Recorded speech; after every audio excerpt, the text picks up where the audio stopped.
नमो भगवती वासुदेवाय। स्वागत है आप सभी का मेरे चैनल धार्मिक कथा शौके में। जो भाई बहन चैनल पर पहली बार हैं प्लीज चैनल को सब्सक्राइब करें और वीडियो को लाइक जरूर किया करें।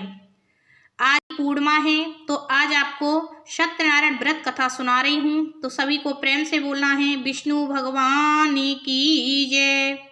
शास्त्रों में बताया गया है कि सत्यनारायण व्रत कथा का पाठ करने से व्यक्ति को 1000 यज्ञ करने के बराबर पुण्य फल की प्राप्ति होती है। सत्यनारायण भगवान व्रत कथा में भगवान विष्णु के सत्य स्वरूप के बारे में बताया गया है। इस व्रत का पाठ करने से घर में सुख समृद्धि का वास होता है और भगवान विष्णु की कृपा बनी रहती है। तो ये 5 सत्यनारायण व्रत कथा के अध्याय हैं जो आपको ध्यान पूर्वक श्रवण करना है। सत्यनारायण व्रत कथा का पहला अध्याय।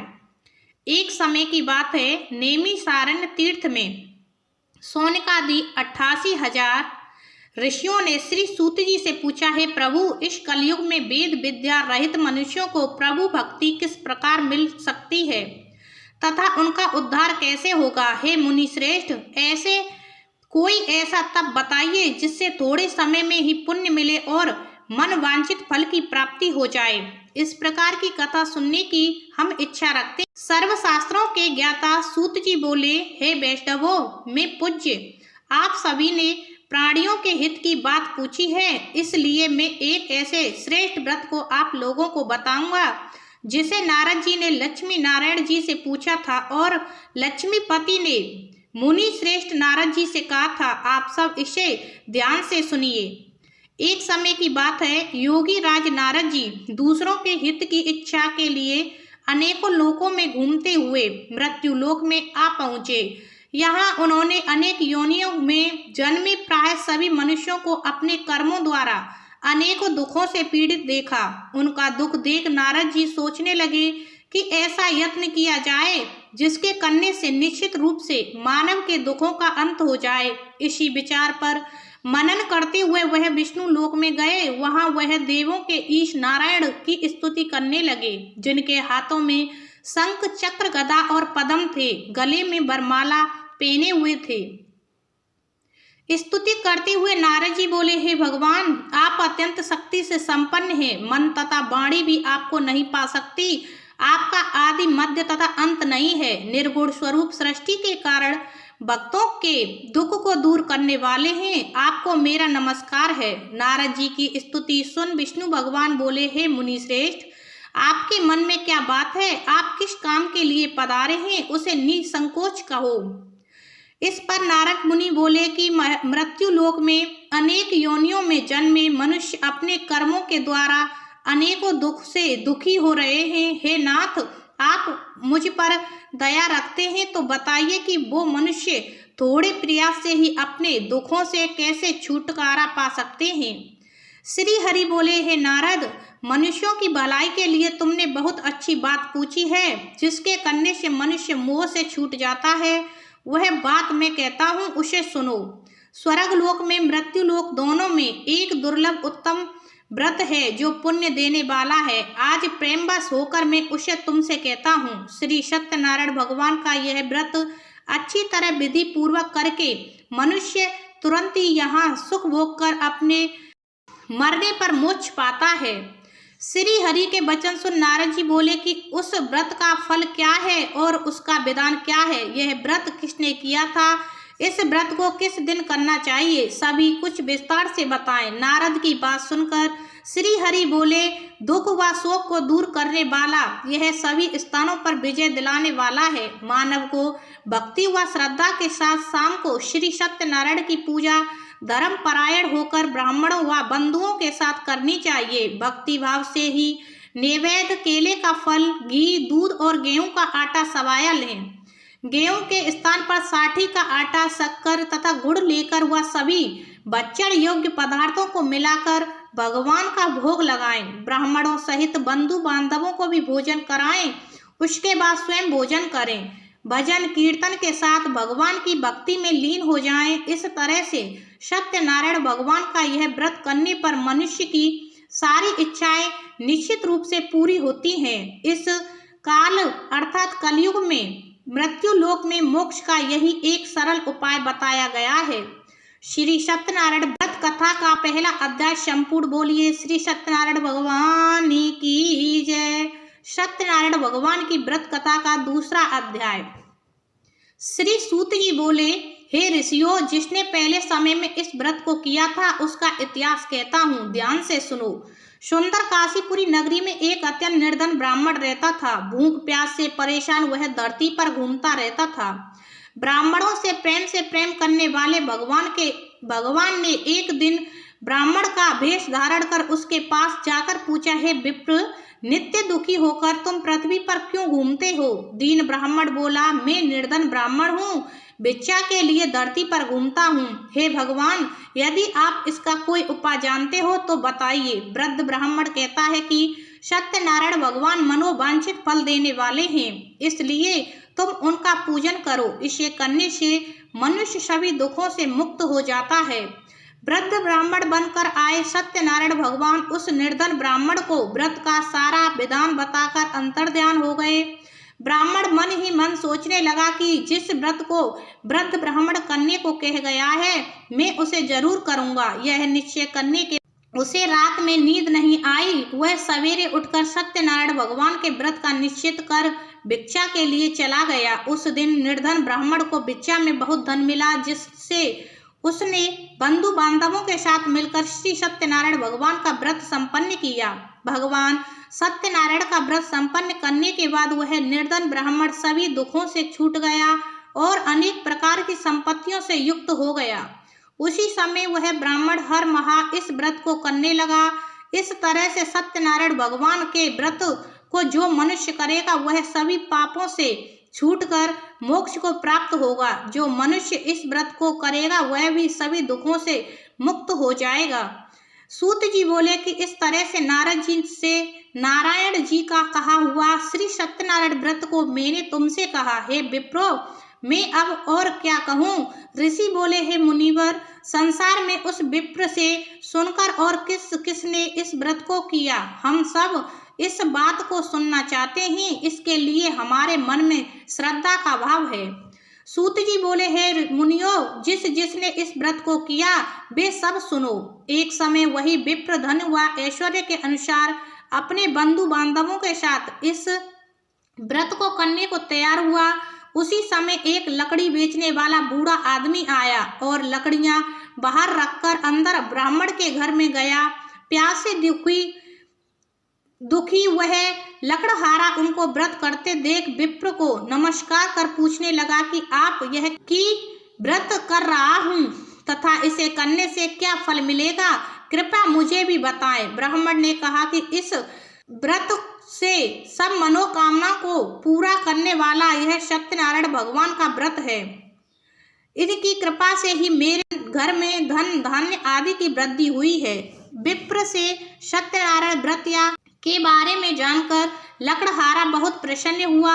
चरणामृत लेकर वह प्रसाद खाने के बाद वह अपने घर गया। लकड़हारे ने अपने मन में संकल्प किया कि आज लकड़ी बेचने से जो धन मिलेगा उसी से श्री सत्यनारायण भगवान का उत्तम व्रत करूंगा। मन में इस विचार को ले बूढ़ा आदमी सिर पर लकड़ियां रख उस नगर में बेचने गया जहां धनी लोग ज्यादा रहते थे। उस नगर में उसे अपनी लकड़ियों का दाम पहले से 4 गुना अधिक मिलता है। बूढ़ा प्रसन्नता के साथ दाम लेकर केले, शक्कर, घी, दूध, दही और गेहूं का आटा ले और सत्यनारायण भगवान के व्रत की अन्य सामग्रियां लेकर अपने घर गया। वहां उसने अपने बंधु बांधवों को बुलाकर विधि विधान से सत्यनारायण भगवान का पूजन और व्रत किया। इस व्रत के प्रभाव से वह बूढ़ा लकड़हारा धन, पुत्र आदि से युक्त होकर संसार के समस्त सुख भोग कर अंत काल में बैकुंठ धाम को चला गया।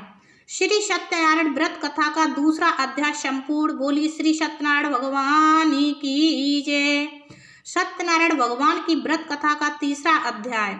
सूत जी बोले, हे श्रेष्ठ मुनियों, अब आगे की कथा कहता हूँ। पहले समय में उल्कामुख नाम का एक बुद्धिमान राजा था। वह सत्य वक्ता और जितेंद्रिय था। प्रतिदिन देव स्थानों पर जाता और निर्धनों को धन देकर उनके कष्ट दूर करता था। उसकी पत्नी कमल के समान मुख वाली तथा सती साध्वी थी। भद्रशिला नदी के तट पर उन दोनों ने श्री सत्यनारायण भगवान का व्रत किया। उसी समय साधु नाम का एक वैश्य आया। उसके पास व्यापार करने के लिए बहुत सा धन भी था। राजा को व्रत करते देखकर वह विनय के साथ पूछने लगा, हे राजन, भक्ति भाव से पूर्ण होकर आप यह क्या कर रहे हैं? मैं सुनने की इच्छा रखता हूँ, तो आप मुझे बताएं। राजा बोला, हे साधु, अपने बंधु बांधवों के साथ पुत्रादि की प्राप्ति के लिए यह एक महाशक्तिमान श्री सत्यनारायण भगवान का व्रत व पूजन कर रहा हूँ। राजा के वचन सुन साधु आदर से बोला, हे राजन, मुझे इस व्रत का सारा विधान कहिए। आपके कथा अनुसार मैं भी इस व्रत को करूँगा। मेरी भी संतान नहीं है और इस व्रत को करने से निश्चित रूप से मुझे संतान की प्राप्ति होगी। राजा से व्रत का सारा विधान सुन व्यापार से निवृत्त हो वह अपने घर गया। साधु वैश्य ने अपनी पत्नी को संतान देने वाले इस व्रत का वर्णन कह सुनाया और कहा कि जब मेरी संतान होगी तब मैं इस व्रत को करूँगा।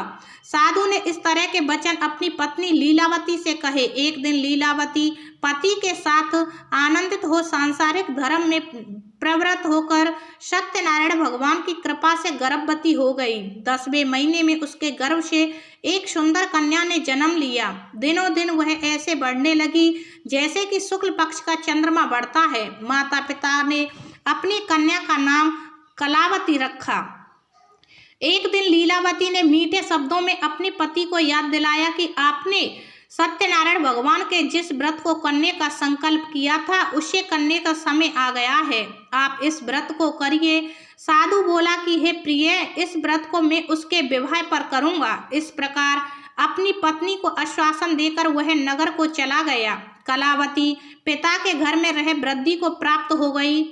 साधु ने एक बार नगर में अपनी कन्या को सखियों के साथ देखा तो तुरंत ही दूत को बुलाया और कहा कि मेरी कन्या के योग्य वर देख कर आओ। साधु की बात सुनकर दूत कंचन नगर में पहुंचा।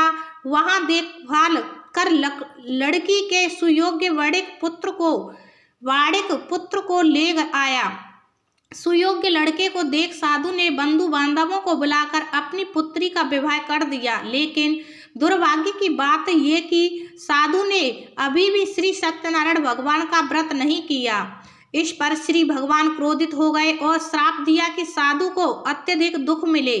अपने कार्य में कुशल साधु बनिया जमाई को लेकर समुद्र के पास स्थित होकर रत्ना सारपुर नगर में गया। वहां जाकर दामाद ससुर दोनों मिलकर चंद्रकेतु राजा के नगर में व्यापार करने लगे। एक दिन भगवान सत्यनारायण की माया से एक चोर राजा का धन चुराकर भाग रहा था। उसने राजा के सिपाहियों को हाथ अपना पीछा करते देख चुराया हुआ धन वहां रख दिया जहां साधु अपने जमाई के साथ ठहरा हुआ था। राजा के सिपाहियों ने साधु वैश्य के पास राजा का धन पड़ा देखा तो वह ससुर जमाई दोनों को बांधकर प्रसन्नता से राजा के पास ले गया और कहा कि इन दोनों चोरों को पकड़ कर लाया हूँ, आप आगे की कार्यवाही की आज्ञा दें। राजा की आज्ञा से उन दोनों को कठिन कारावास में डाल दिया गया और उनका सारा धन भी उनसे छीन लिया गया। श्री सत्यनारायण भगवान से श्राप से साधु की पत्नी भी बहुत दुखी हुई। घर में जो धन रखा था उसे चोर चुरा ले गए। शारीरिक तथा मानसिक पीड़ा व भूख प्यास से अति दुखी हो अन्य की चिंता में कलावती एक ब्राह्मण के घर गई। वहां उसने श्री सत्यनारायण भगवान का व्रत होते देखा फिर कथा भी सुनी और प्रसाद ग्रहण कर वह रात को घर वापस आई। माता ने कलावती से पूछा कि हे पुत्री, अब तक तुम कहाँ थी? तेरे मन में क्या है? कलावती ने अपनी माता से कहा, हे माता, मैंने एक ब्राह्मण के घर में श्री सत्यनारायण भगवान का व्रत देखा है। कन्या के वचन सुन लीलावती भगवान के पूजन की तैयारी करने लगी। लीलावती ने परिवार व बंधुओं सहित सत्यनारायण भगवान का पूजन किया और उनसे वर मांगा कि मेरे पति तथा जमाई शीघ्र घर आ जाएं। साथ ही यह भी प्रार्थना की कि हम सब का अपराध क्षमा करें। श्री सत्यनारायण भगवान इस व्रत से संतुष्ट हो गए और राजा चंद्रकेतु को सपने में दर्शन दे कहा कि हे राजन, तुम उन दोनों वैश्यों को छोड़ दो और तुमने उनका जो धन लिया है उसे वापस कर दो। अगर ऐसा नहीं किया तो मैं तुम्हारा धन, राज्य व संतान सभी को नष्ट कर दूंगा। राजा को यह सब कहकर वह अंतर्ध्यान हो गए। प्रातःकाल सभा में राजा ने अपना सपना सुनाया, फिर बोले कि बड़े पुत्रों को कैद से मुक्त कर सभा में लाओ। दोनों ने आते ही राजा को प्रणाम किया। राजा मीठी वाणी से बोला, हे महानुभावों, भाग्यवश ऐसा कठिन दुख तुम्हें प्राप्त हुआ है, लेकिन अब तुम्हें कोई भय नहीं है। ऐसा कहकर राजा ने उन दोनों को नए वस्त्र आभूषण भी पहनाए और जितना धन उनका लिया था उससे दुगना धन वापस कर दिया। दोनों वैश्य अपने घर को चल दिए। श्री सत्यनारायण व्रत कथा का 3रा अध्याय संपूर्ण। बोलिए श्री सत्यनारायण भगवान की जय। सत्यनारायण भगवान की व्रत कथा का 4था अध्याय। सूत जी बोले, वैश्य ने मंगलाचार कर अपनी यात्रा आरंभ की और अपने नगर की ओर चल दिए। उनके थोड़ी दूर जाने पर एक दंडी वेशधारी श्री सत्यनारायण ने उनसे पूछा, हे साधु, तेरी नाम में क्या है? अभिवाणी बड़े कसता हुआ बोला, हे दंडी, आप क्यों पूछते हो? क्या धन लेने की इच्छा है? मेरी नाम में तो बेल व पत्ते भरे हुए हैं। वैश्य के कठोर वचन सुन भगवान बोले, तुम्हारा वचन सत्य हो। दंडी ऐसे वचन कहे वहां से दूर चले गए। कुछ दूर जाकर समुद्र के किनारे बैठ गए। दंडी के जाने के बाद वह साधु वैश्य ने नित्य क्रिया के पश्चात नाव को ऊंची उठते देखकर अचंबा माना और नाव में बेल पत्ते आदि देख वह मूर्छित हो जमीन पर गिर पड़ा। मूर्छा खुलने पर वह अत्यंत शोक में डूब गया तथा तब उसका दामाद बोला कि आप शोक ना मनाएं, यह दंडी का श्राप है, इसलिए हमें उनकी शरण में जाना चाहिए, तभी हमारी मनोकामनाएं पूरी होंगी। दामाद की बात सुनकर वह दंडी के पास पहुंचा और अत्यंत भक्ति भाव से नमस्कार करके बोला, मैंने आपसे जो जो असत्य वचन कहे थे उनके लिए मुझे क्षमा दें।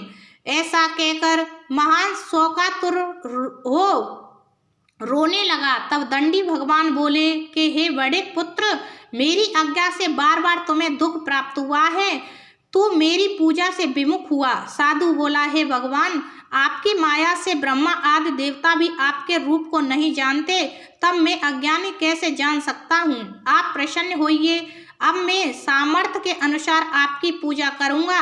मेरी रक्षा करो और पहले के समान नौका में धन भर दो। साधु वैश्य के भक्ति पूर्वक वचन सुनकर भगवान प्रसन्न हो गए और उसकी इच्छा अनुसार वरदान देकर अंतर्ध्यान हो गए। ससुर जमाई जब नाव पर आए तो नाव धन से भरी हुई थी। फिर वही अपने अन्य साथियों के साथ सत्यनारायण भगवान का पूजन कर अपने नगर को चल दिए। जब नगर के नजदीक पहुंचे तो दूत को घर पर खबर करने के लिए भेज दिया। दूत साधु की पत्नी को प्रणाम कर कहता है कि मालिक अपने दामाद सहित नगर के निकट आ गए हैं। दूत की बात सुनकर साधु की पत्नी लीलावती ने बड़े हर्ष के साथ सत्यनारायण भगवान का पूजन कर अपनी पुत्री कलावती से कहा कि मैं अपने पति के दर्शन को जाती हूँ, तू कार्य पूर्ण कर शीघ्र आ जा। माता के ऐसे वचन सुन कलावती जल्दी में प्रसाद छोड़ अपने पति के पास चली गई। प्रसाद की अपज्ञा के कारण श्री सत्यनारायण भगवान रुष्ट हो गए और नाव सहित उसके पति को पानी में डुबो दिया। कलावती अपने पति को वहां न पाकर रोती हुई जमीन पर गिर गई। नौका को डूबा हुआ देख वह कन्या को रोता देख साधु दुखी होकर बोला, हे प्रभु, मुझसे तथा मेरे परिवार से जो भूल हुई है उसे क्षमा करें। साधु के दीन वचन सुनकर श्री सत्यनारायण भगवान प्रसन्न हो गए और आकाशवाणी हुई, हे साधु, तेरी कन्या मेरे प्रसाद को छोड़कर आई है, इसलिए उसका पति अदृश्य हो गया है। यदि वह घर जाकर प्रसाद खाकर लौटती है तो उसे इसका पति अवश्य मिलेगा। ऐसी आकाशवाणी सुन कलावती घर पहुंचकर प्रसाद खाती है, फिर आकर अपने पति के दर्शन करती है। उसके बाद साधु अपने बंधु बांधवों सहित श्री सत्यनारायण भगवान का विधि विधान से पूजन करता है। इस लोक का सुख भोग कर वह अंत में स्वर्ग को जाता है। श्री सत्यनारायण व्रत कथा का 4था अध्याय संपूर्ण।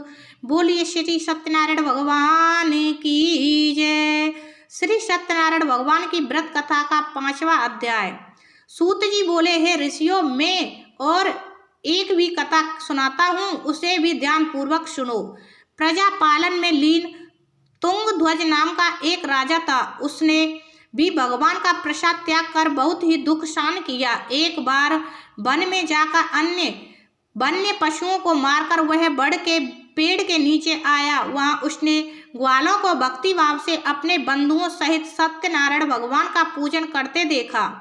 अभिमानवश राजा ने उन्हें देखकर भी पूजा स्थान में नहीं गया और ना ही उसने भगवान को नमस्कार किया। ग्वालों ने राजा को प्रसाद दिया, लेकिन उसने वह प्रसाद नहीं खाया और प्रसाद को वहीं छोड़कर वह अपने नगर को चला गया। जब वह नगर में पहुंचा तो वहां सब कुछ तहस नहस हुआ पाया तो वह शीघ्र ही समझ गया कि यह सब भगवान ने किया है।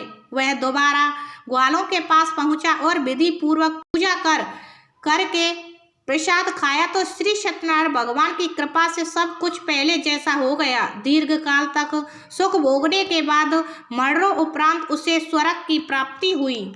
जो मनुष्य परम दुर्लभ इस व्रत को करेगा तो भगवान श्री सत्यनारायण की अनुकंपा से उसे धन धान्य की प्राप्ति होगी। निर्धन धनी हो जाता है और भय मुक्त हो जीवन जीता है। संतानहीन मनुष्य को संतान सुख मिलता है और सारे मनोरथ पूर्ण होने पर मानव अंत काल में वैकुंठ धाम को जाता है। सूत जी बोले कि जिन्होंने पहले इस व्रत को किया है, अब उनके दूसरे जन्म की कथा कहता हूँ। व्रत सतानंद ब्राह्मण ने सुदामा का जन्म लेकर मोक्ष की प्राप्ति की। लकड़हारे ने अगले जन्म में निषाद भगवान मोक्ष प्राप्त किया। उल्का मुख नाम का राजा दशरथ होकर वैकुंठ को गए। साधु नाम के वैश्य ने मोर ध्वज बनकर अपने पुत्र को आरे से चीरकर मोक्ष पाया। महाराज तुंगध्वज ने स्वयं होकर भगवान में भक्ति युक्त हो कर्म कर मोक्ष पाया। श्री सत्यनारायण व्रत कथा का 5वां अध्याय संपूर्ण। बोलिए श्री सत्यनारायण भगवान की जय।